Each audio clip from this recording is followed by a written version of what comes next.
Madam இப்போ தொலைந்த பொருள்கள்லாம் கிடைக்கணும் அப்படின்னா, எப்படிப்பட்ட பரிகாரம் பண்ணணும் மேடம்? நீங்க வந்து உங்க வீட்ல ஒரு பொருள் காணாம போயிடுச்சு. நம்ம ஒரு 1 மாசம் கூட விட்டுட்டோம். நம்ம கவனிக்கல. அங்க தான் இருக்குன்னு நம்ம நெனைக்கிறோம். ஆனா நம்ம வந்து கிடைக்க நம்ம தேடுறோம் அப்படின்னு வச்சுக்கோங்களேன். பொதுவாகவே நம்ம இப்ப நேத்தி ஒரு பொருள் வைக்கிறீங்க. நம்ம ஒரு 24 ஹவர்ஸ்க்குள்ள அது தேடுறோம். நமக்கு கிடைக்கல அப்படிங்கும்பொழுது, அரக்காசம்மனுக்கு வந்து நம்ம வேண்டிக்கலாம். ஸோ அரக்காசம்மன வீட்லயே நம்ம நெனச்சு பிரார்த்தனை பண்ணிட்டு, கிடைச்ச உடனே நம்ம வெல்லம் கரைச்சு வச்சு பானகம் நெய்வேத்தியம் செய்யணும் அரக்காசம்மனுக்கு. 2வது வந்து கார்த்தவீர அர்ஜுனாய அப்படிங்கிற அவருக்கு வந்து ஒரு ஸ்லோகம் இருக்கு.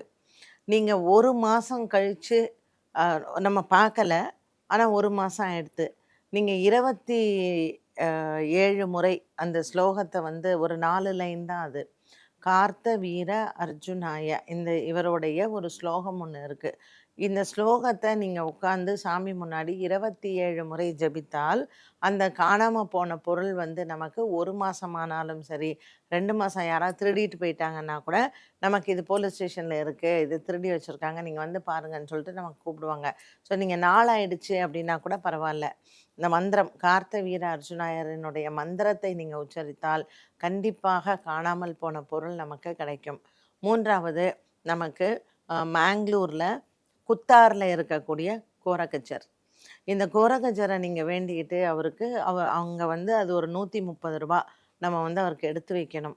அத பிரார்த்தனை பண்ணிட்டு, "கஜா எனக்கு காணாம போனத கண்ல காமி" அப்படின்னு கேட்டீங்கன்னா மனசார, அது எங்க இருந்தாலும் நம்ம கண்ணு முன்னாடி வந்து இருக்கும். இது நெறைய பேருடைய வாழ்க்கையில நடந்த ஒரு உண்மை.